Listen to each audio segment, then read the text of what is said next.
ಕರ್ತನಾದ ಯೇಸು ಕ್ರಿಸ್ತನ ಜೀವಿತದಲ್ಲಿ ಆತನ ಯಾರಿಗೂ ತಂದೆ ತಾಯಿ ಆಗಲಿ ಅಥವಾ ನೋಡಿದವರು ಅವರು ಅಪೇಕ್ಷಿಸುವಂತ ರೀತಿಯಲ್ಲಿ ಘಟನೆಗಳು ನೆರವೇರಲಿಲ್ಲ.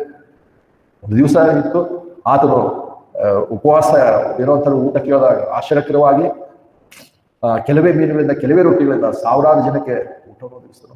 ಅದು ಹಾದು ಹೋಗುವಂತ ದಾರಿಯಲ್ಲಿ ಯಾರೇ ಕುರುಡರು, ಕುಂಟರು ಅಥವಾ ಕುಷ್ಠರೋಗಿಗಳು ಯಾರಿದ್ರು ಕೂಡ ಸ್ವಸ್ಥವಾಗಿ ಅವರು ಆನಂದದಿಂದ ಕುಣಿತ ಅವರು ಹೋಗುವಂತೆ ಮಾಡ್ತಿದ್ರು. ಸತ್ತವರನ್ನು ಕೂಡ ಎಬ್ಬಿಸಿದನು. ಆದ್ರೆ ಅದು ಅವನ ಜೀವಿತದಲ್ಲಿ ಬಹಳ ಸ್ವಲ್ಪವಾದ ದಿವಸವಾಗಿ ಮಾಡ್ತಾರೆ. 3 ವರ್ಷ ಅಷ್ಟೇ. ಅದಕ್ಕಿಂತ ಮುಂಚಿನ ಜೀವಿತ ನಾವು ನೋಡಿಲ್ಲ.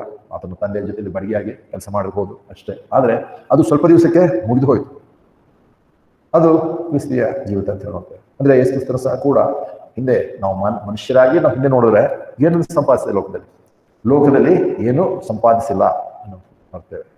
ಹಾಗೆ ನಮಗೆ ನಾವು ನೋಡುವಾಗ ಒಂದು ವೇಳೆ ನಾವು ತಂದೆಯಾಗಿ ಯೋಚನೆ ಮಾಡಿದ್ರೆ ಅನೇಕ ಸರಿ ನಾವು ಹಾಗೆ ನಾವೇನೇನು ಮಾಡ್ಬೇಕಾಗಿತ್ತೋ, ನಾವೇನೇನು ಸಂಪಾದಿಸಬೇಕಾಗಿತ್ತೋ ಅಥವಾ ನಾವು ಏನು ಗುರಿ ಮುಟ್ಟಬೇಕಾಗಿತ್ತೋ ನಾವು ಫೇಲ್ ಆಗಿದ್ದೇವಲ್ಲ ಅಂತ ನಮ್ಗೆ ಅನ್ಸ್ಬೋದಾದ್ರೆ ಅನೇಕ ಸರಿ ಮಕ್ಕಳು ತಂದೆ ತಾಯಿಗಳನ್ನು ಹಾಗೆ ಹೇಳುವಾಗ ಒಂದು ರೀತಿ ಬಹಳ ದುಃಖಕರವಾದ ಸಂಗತಿ. ನಾವು ಅಪೇಕ್ಷಿಸುವಂತ ರೀತಿಯಲ್ಲಿ ತಂದೆ ತಾಯಿ ನಮ್ಮನ್ನು ಬೆಳೆಸಿಲ್ಲ, ನೋಡಿಲ್ಲ, ಮಾಡಿಲ್ಲ ಅಂತ ಕಂಪ್ಲೇಂಟ್ಗಳು ಕೂಡ ಅನೇಕರ ಹತ್ತಿರ ಇರೋದು. ಆದ್ರೆ ಅವರವರು ಏನಂತಾರೆ ಸಾಮರ್ಥ್ಯಕ್ಕೆ ಅನುಗುಣವಾಗಿ, ಅವರವರ ಜ್ಞಾನ ತಿಳುವಳಿಕೆಗೆ ಅನುಗುಣವಾಗಿ ಮಕ್ಕಳನ್ನು ಪ್ರೀತಿಯಿಂದ ಮುಂದಾಗಿ ನಾವು ಏನು ಮಾಡಬೇಕು ಅದನ್ನೇ ಮಾಡಿ